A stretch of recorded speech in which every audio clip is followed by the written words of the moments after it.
welcome to the shortest episode of Projector and the Flail to ever exist. Thank you very much. Thank you very much. Goodbye.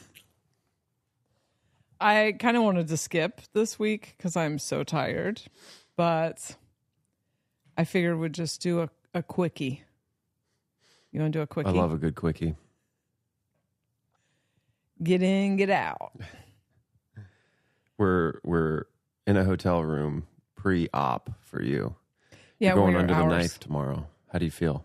I feel pretty good. I was thinking about how I don't get nervous about this sort of stuff at all. Did I get nervous before I got a facelift?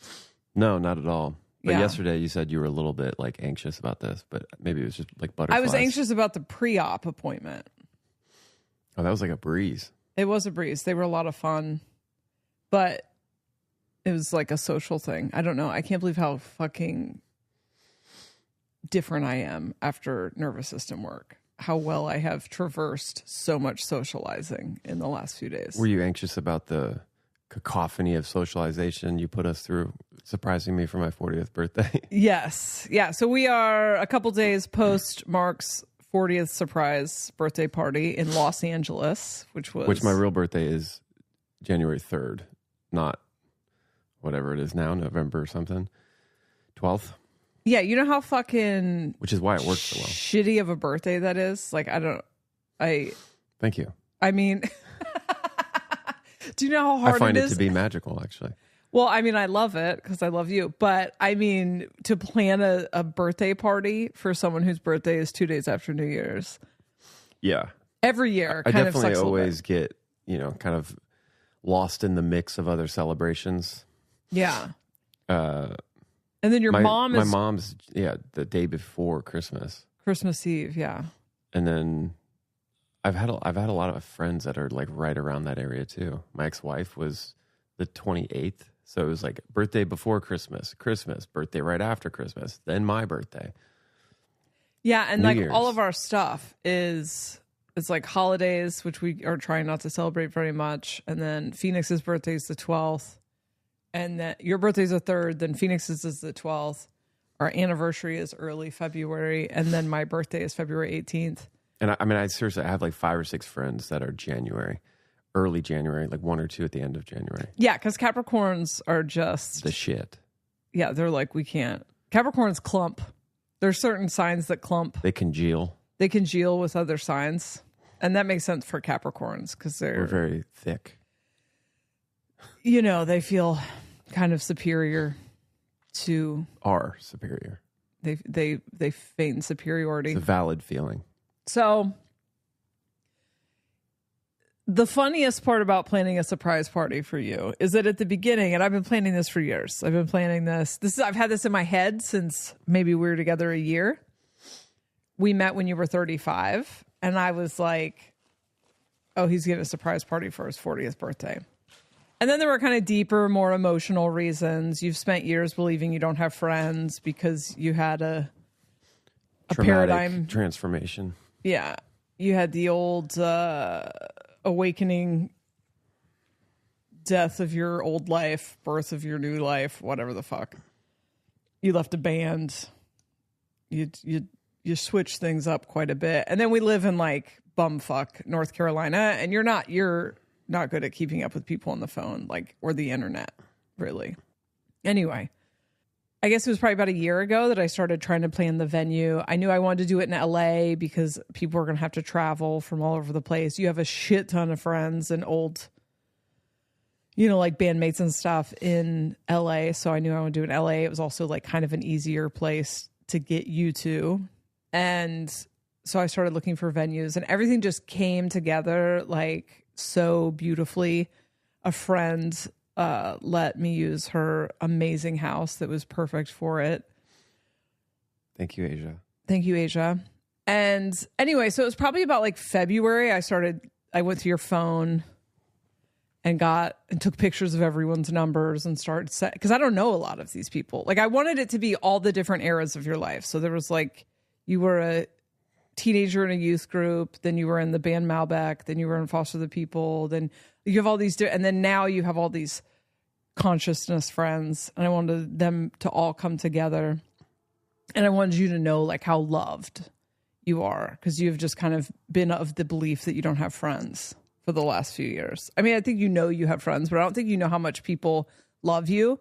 Well, it's hard to just, there is like, I mean, I think a lot of people go through that when you have certain transformations of life and you do things. One, you're trying to find yourself, and sometimes you pump the gas so hard that you pivot and do some wild things and causes controversy. And so you feel like you're a villain and it's your fault. And then you kind of get depressed and get lost in like, nobody likes me. I'm nothing. I think that's what most of that came from, is just that transformation and feeling like nobody saw me. And in reality, I knew there were people, but it's just easy to get lost in the like, no, nobody likes me. And I think I was sitting in that for a while, for sure. Yeah, when I met you, you hadn't really like jumped all these timelines yet, but your like chief complaint or grief was coming from like nobody understood you. And so you felt like everyone thought you were annoying because you were always wanting to talk about deep things and you didn't know how to express that without seeming like you were arrogant or whatever, Which, part of the hard revelation of that feeling was a lot of that was my fault. Because the people pleasing and all that stuff where you're masking for what you perceive as to be liked and be safe. But, after half a life of that, you're letting people see a version of you that's maybe not completely transparent in you. Right. And that was the hardest revelation of a lot of it, is that I wanted to point my fingers at other people. It's like, you don't see me. It's your fault. And like, I'm alone. And that may have been true in some cases, but when you have like a lot of success and fame, you do get people that are not looking to see you anyways. They just want to be associated. And I had some of that. It wasn't crazy, but I did have some of that.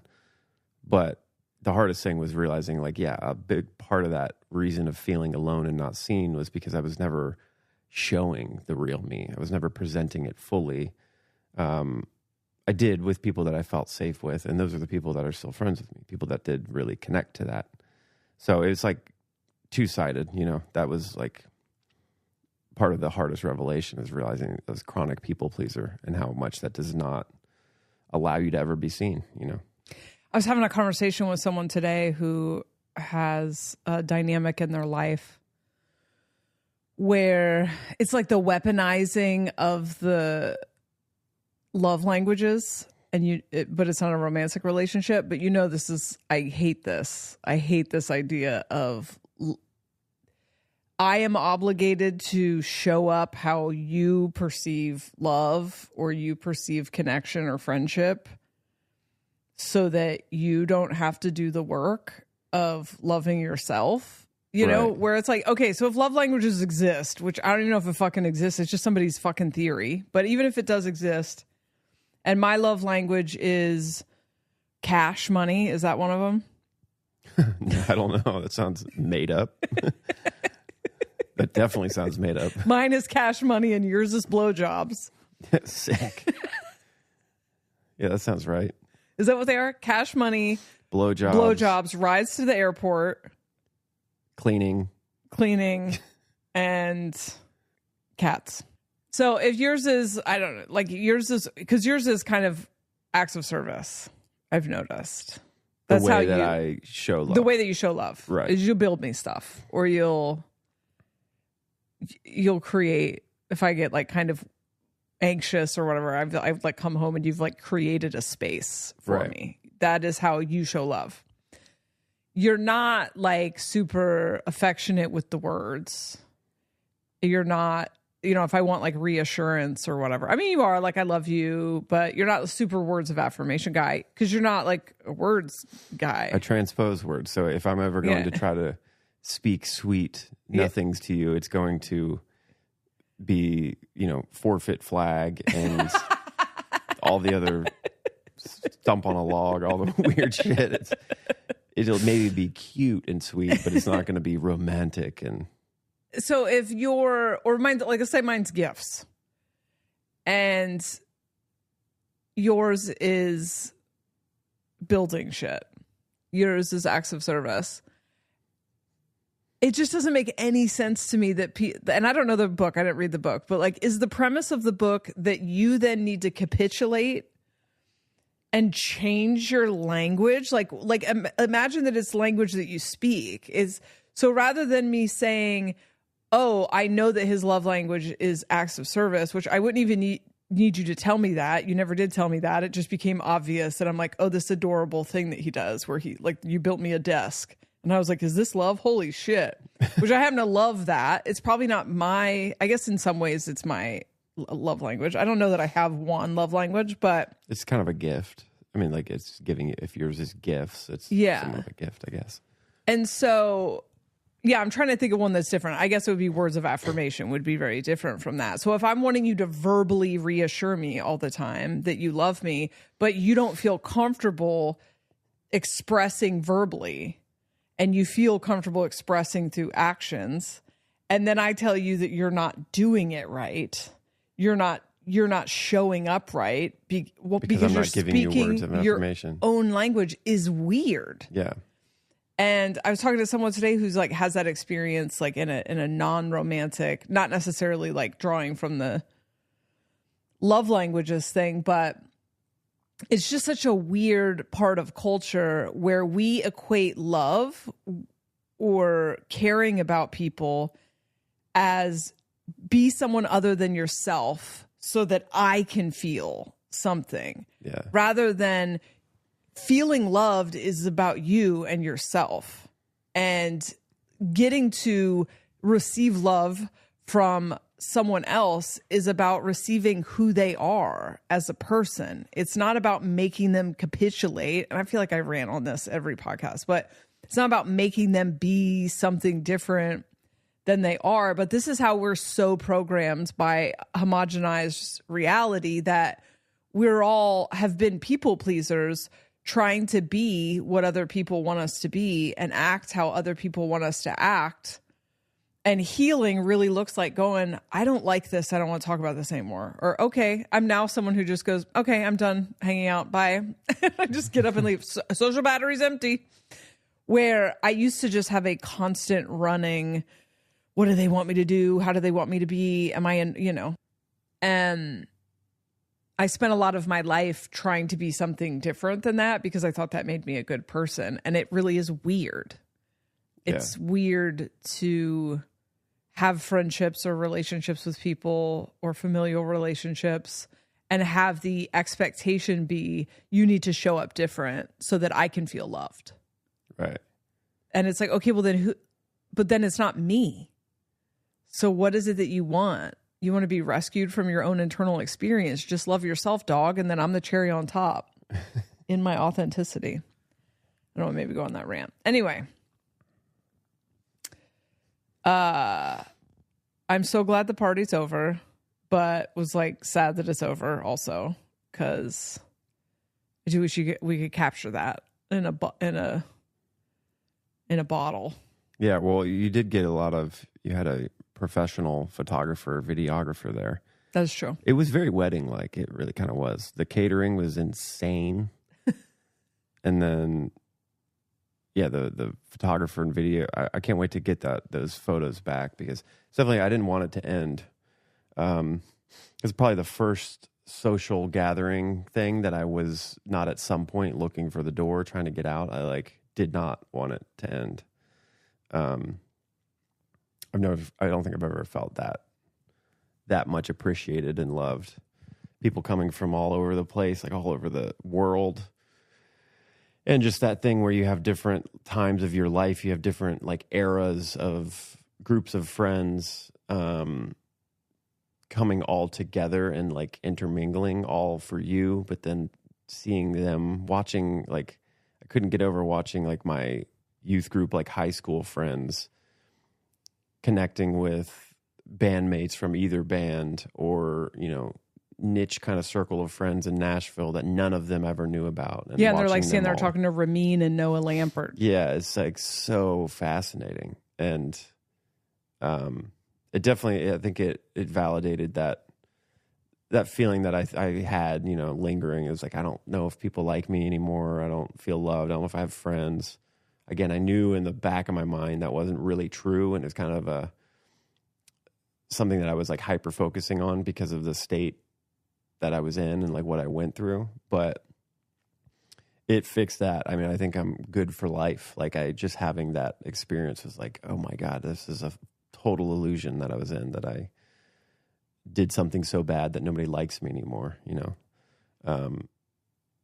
So yeah, it was insane. Thank you so much for doing that. It was crazy. We hate parties. I thought it was funny that we've done like entire episodes on here, I think, about how we don't like parties. And part of the reason we don't like to go anywhere is because like we live one way and it just feels like everywhere we go, it's different. So I wanted the party to be very catered to the way that we live, you know? So like the food was organic. There was no alcohol. People could bring their own alcohol, but the party was not focused around booze. Instead, we had like adaptogenic mocktails, which I couldn't tell if that was going to be a flop, but they were a huge hit. So everybody was like vibing. Asia's house is infused with like Asia's energy and like magic people's. It's a perfect house. The perfect house for the party. And like so you, because it's just like engulfed in plants. Yeah. From the outside. And the I just want to mention, because it is part of I don't know if people care, but if you're going to throw a surprise party, consider not doing the typical everybody's in the room and when the person walks in, surprise, and scares the shit out of them, which I think is funny. You actually didn't do that based on what AI told you that it was going to potentially jack your nervous system up, that there was like, you wanted to be sensitive to it, which I thought was really cool. Yeah. Well, I wanted it to be weird originally. It was going to be, we walk into a venue and it's all people for you. You think I'm there to do a roast of someone else, and then everyone just ignores you and you just slowly realize the room is filled with your people. Yeah. The house was too small for, like, the house environment wasn't the same as a bar for that. But yeah. But so when I walked in, I thought I was walking into a room of people that I didn't know, and they had just texted Jess as we pulled up, hey, we're about to take a group photo. Get in here for the group photo. So I thought I was walking into a room of people I did not know, and I was about to take a group photo with them, which was weird in itself. And it had a lot of like, we were rushing through the door to get there. So there was this urgency of, I got to get in there in time. There's a photographer waiting.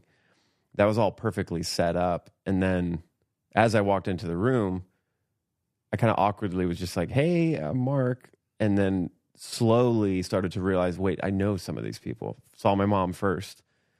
Still didn't catch it. I was like trying to logically make sense of like, oh, maybe my mom's in town. And maybe Jessa didn't even know she was going to be here somehow. What, like, and then, you know, you could force me to sit down. I'm catching a couple people. But the weirdest thing is that everyone is stoic. Like, nobody's saying anything. It's quiet. There's music playing, but it's just everyone is like statues, like standing forward, which then I immediately started thinking, is this an intervention? What am I addicted to something? Too much kava. What are they? They're all like so serious. And then again, the urgency to get the photo done. So I just sit down going like trying to ground myself and figure what's going on. Still have no clue that this is for my birthday.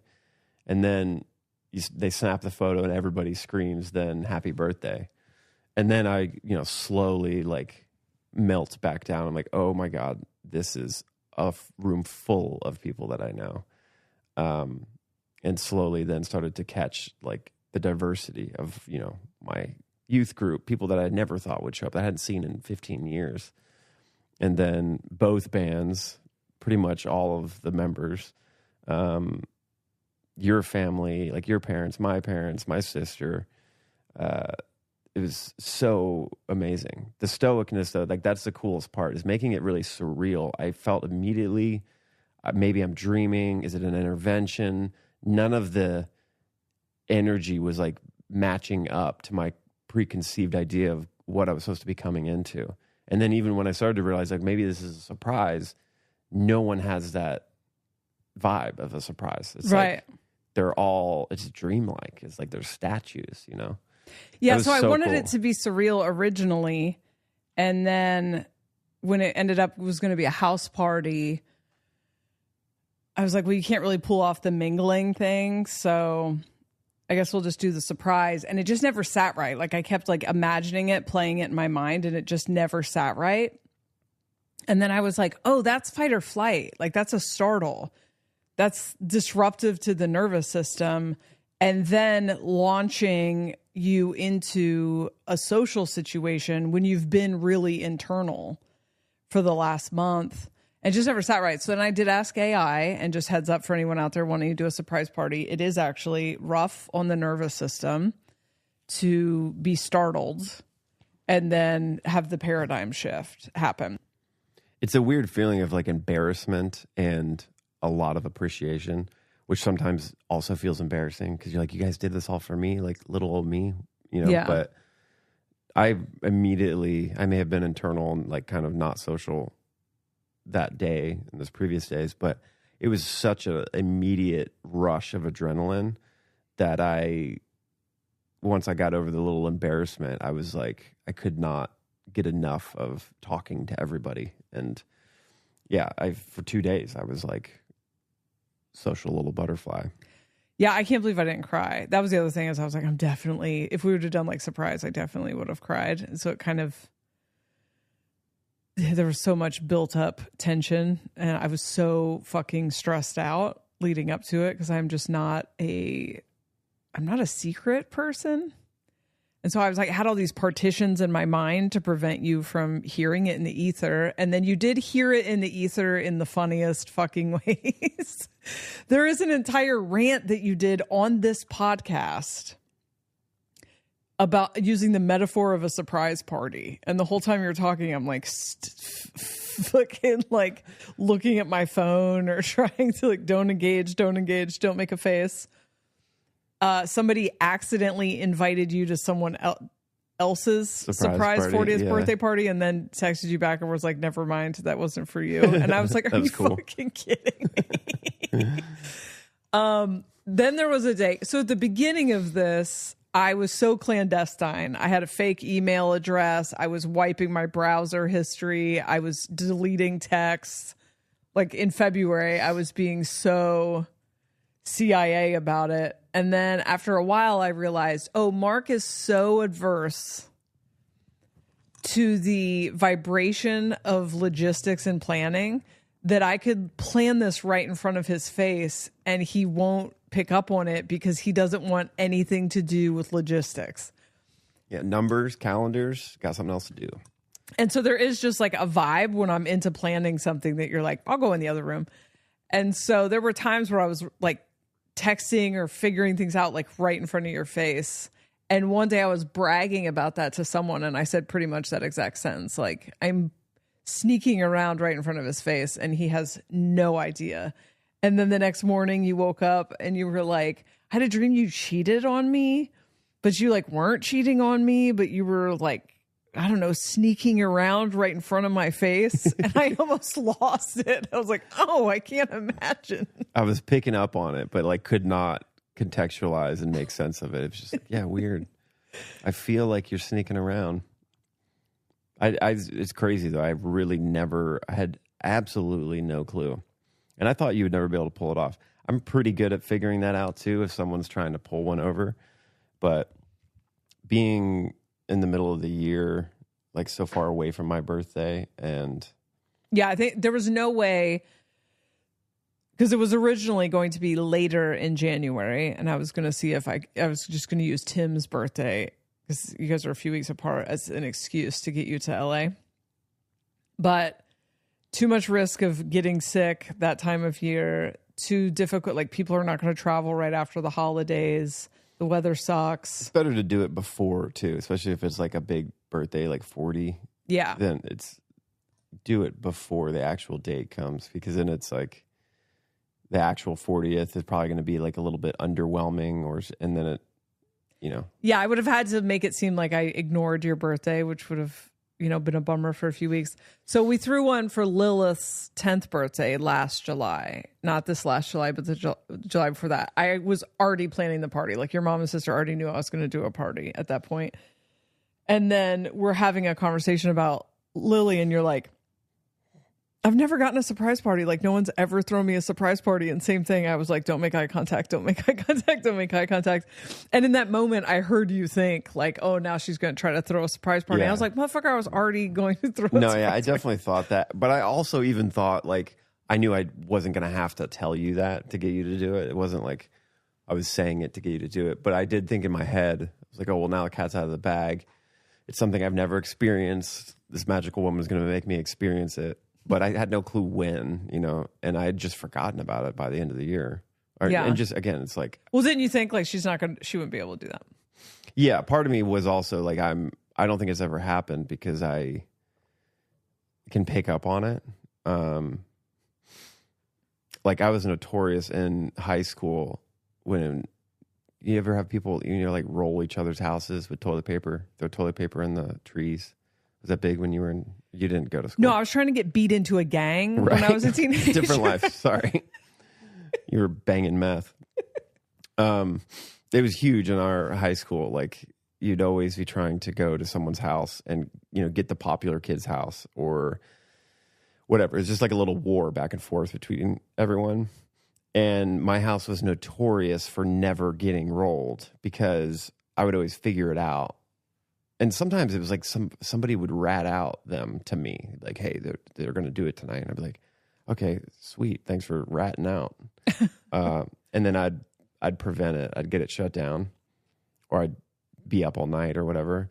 And then, I mean, there were a couple times it started to happen so often because I think friends were trying, it was like an impossible feat. So they're like, we've got to get this. And it kept getting more and more complex, the ways that they were going to What would you do around. to shoot him with a paintball gun? Well, so then I started having fun. Like, I'd figure it out and then be like, okay, you know, the first time I'm just going to wait up at night when they start, I'm going to run out and stop them. And then a couple other times it was like I could mess up their plans before that night, you know, or I would like just tell everybody, like, I know you're coming tonight. And so then it would get pushed back. But then, yeah, there were a couple times where I just started to get Home Alone style. I was like, I'm going to plan booby traps. I'm going to get them so they can't escape when they try to like get a runaway vehicle. And so one night I had friends come over and we had like 3 or 4 paintball guns and everybody had a gun like at a different kind of part of the house ready to go. And then we had a bunch of Roman candles like propped up and set up around the yard, like just outside windows. And firecrackers, like the little like small dynamites, you can light them and they sound like machine guns. Right. And so we waited and we let them get started enough so they like weren't going to be distracted by us making noise coming out. And slowly went over, lit all the Roman candles, lit some dynamite through it, and then came running out of all parts of the house with the paintball guns. And didn't have paintball guns in them. I mean, didn't have paintballs. Those guns make loud noises. They sound like a gun. And just started, you know, it was like full World War out there. And everyone is screaming, running, trying to get into the cars. It was amazing. So they did get the house a little bit because we had to let them get started. But yeah, I usually figure out if someone's trying to sneak around. So I don't know if I was fully confident you wouldn't be able to pull it off, but I was like, I doubt I'll probably catch it. But I sure did not fucking catch this one. I couldn't. I mean, it's crazy how much clue. Not a clue at all. It's crazy how caught off guard I was. And really, it's at that whole thing. I mean, the trip had involved, like, we were supposed to be going to my sister's afterwards. We were staying at a different house. I thought we were staying at the house we showed up in. Then I realized, no, there's an Airbnb down the street that your entire family has been staying at. We're going to stay there. I was like, it's that illusion of reality where I'm like, my whole life is a fucking lie right now. I have no clue what is real and what is not, you know. It's so fun. It's the best feeling, though. And it's just so, we talked, I think, in the last episode or maybe the episode before that, you've been very internal and very kind of up your own ass, which has been great because you could just kind of run around and do stuff while you were checked out. And then even while we were in LA, I didn't even bother. I feel like if I started to give you like a lot of bullshit answers about stuff, you would then pick up. You are very intuitive. And so that was the trickiest part is in our house, the ether is very loud. So if one of us is annoyed, even if we're acting like we're not annoyed, or if one of us has like, oh, well, this could be, we hear it in the ether. And so I'm like, that was the most challenging part is if something ticks off your intuition, then it's pretty quickly. Yeah, so you needed like a backup, script of answers to make sure it was like if something was weird that you could then make it not weird by providing a bunch of evidence that it's like, this is why I'm feeling that way. Yes. Yeah. So with a normal person, you would want to have like mental excuses that make sense. But that's not it with you, because if I'm presenting you a bunch of mental excuses that make sense, but then the vibe is off. Yeah, then I'm like all suspicious. Yeah, so that was the biggest thing. And once it started to get close, I started getting very anxious. And then I had to have an excuse for why I was anxious. And thank God for perimenopause, because I just kept blaming it on perimenopause and how busy I was. Yeah, and as I've said to you a million times already, that was the only thing that I knew did not make sense, was how anxious you were before we left. And for me, it was just like, you're having an operation that you are not anxious about and not nervous about, you're excited about. And, the rest of that trip is just pretty mild trip. The only thing that made sense was that you had to because you were going to be out for a while from the operation, that you needed to catch up on work. But even then, it seemed like you'd pretty catched up. But then you were just like so anxious and kind of a wreck, running around the house all the time. I kept being like, what? Like, why is she so freaking out? But the excuse of perimenopause is great, because I'm like, I don't really know about that. Like, I don't have that experience. So, man, she is crazy. Menopause is crazy. But that was the only thing that maybe, again, I never would have tied that to, it would have been a long ways for me to go, oh, she's planning a party out there for my surprise birthday. It was just the only thing that didn't seem in place. It was very out of place. Yeah, and so it was. This was really fun to get to use my past life as a caterer, to get to use this experience again, because I haven't gotten to do this in a long time. So the putting on an event part was fun, but because of the way that things work for us and everything has to be done at the last minute because plans change so quickly, I did have to put everything off to like 10 days before the party. Besides the like finding all the people and inviting them and stuff, I had done that months ago. But the actual like renting the stuff and the food and the arranging for everything, getting the photographer into town and everything else, I just waited until like 10 days out. So you were like scrambling. So I was, and then it was a lot of like having to coordinate things in my mind. And I've also not done this in a long time. And so, I was working on that a lot on top of trying to get a lot of work done, but that's all like kind of satisfying to the manifesting generator part of me. It was the anticipation and the secret, I think, that was building up a lot of anxiety. And then the fear, because that's what happened.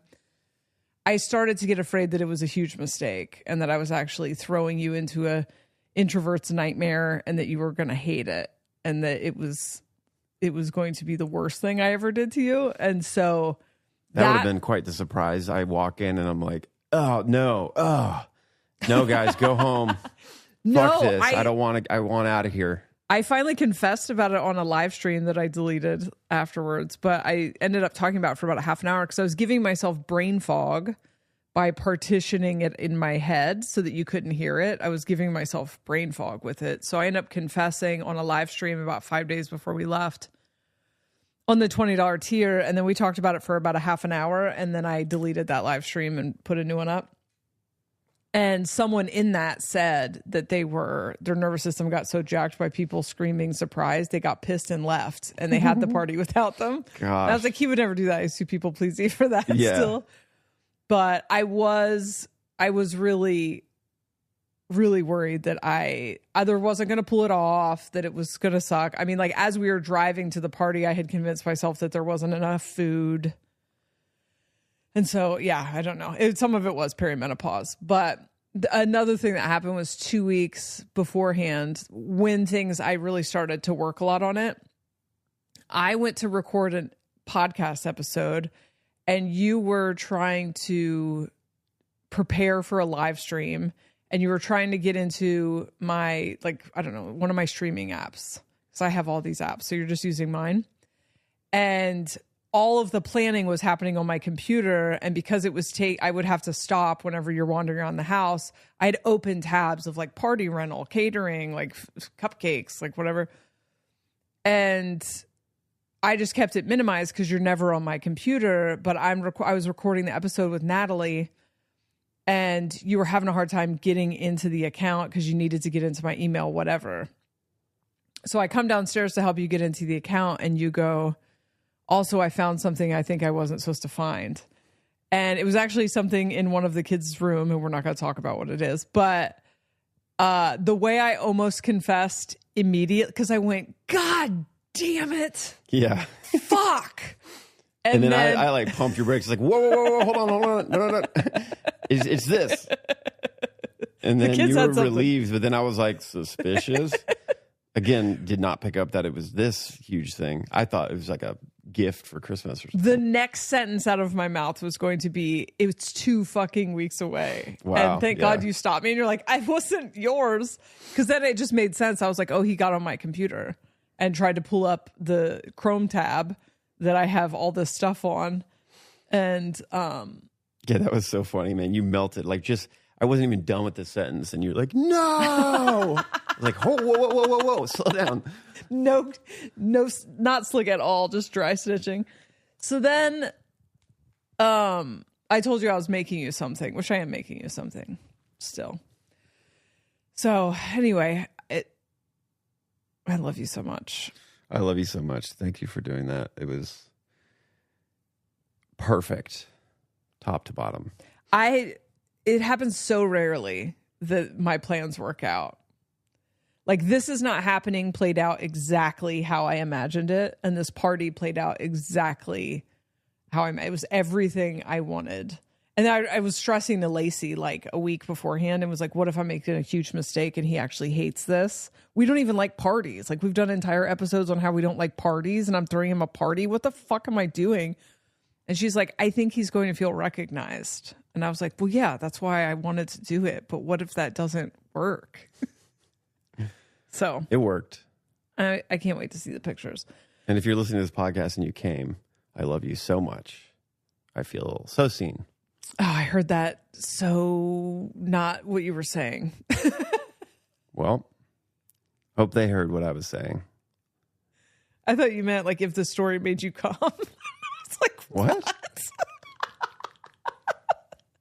Oh, like come, like C-U-M. Yeah. Wow.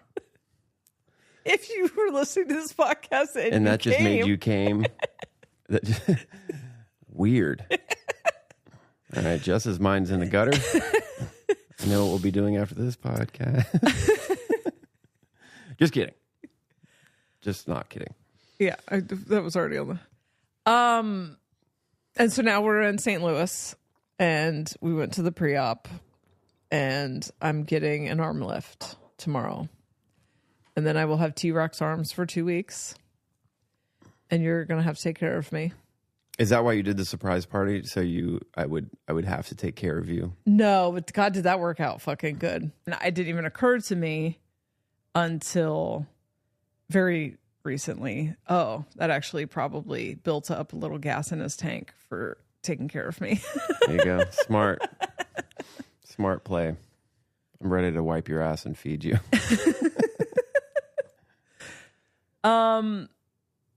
All right, well, let's go do that. Wipe your ass? Yeah. You're going to go practice? Yeah. I got to train you. I already didn't feel like doing a podcast. So this is just a placeholder. We'll be back next week. I think we'll be back next week with Lacey, our first guest. It's not going to be a guest podcast. Probably. Yeah, maybe. I mean, I feel like there's like 1 or 2 people that would be fun to have like a discourse between the 3 of us at some point. But Yeah, that'll be fun with Lacey, and you'll be in T-Rex mode probably still. I will be in T-Rex mode, so it will have to be a live from the bed. Maybe that should be our first video podcast. Oh, is yeah. you T-Rexed out, and I'll be your arms in compression garments. Yeah. Yeah, well, my next energy update, you're already going to have to be there shuffling the cards and putting them out for me to read. That'll be funny. I'll do the thing like that old trick when I'll be behind you. I'll be your arms. Yeah. You talk. I'll like hide behind you. I'll do the shuffling, do the tarot. Scratch my face, pick my nose. Yeah. All right. Mark has sessions. I have a Patreon. I do have sessions. Sometimes my sessions are not open and I thought they are. So if you're looking and you want one and there's nothing, just email me or DM me on Instagram and I can find an opening for you. Sometimes his secretary forgets to open them up. But yeah, you can get sessions on my Instagram link tree.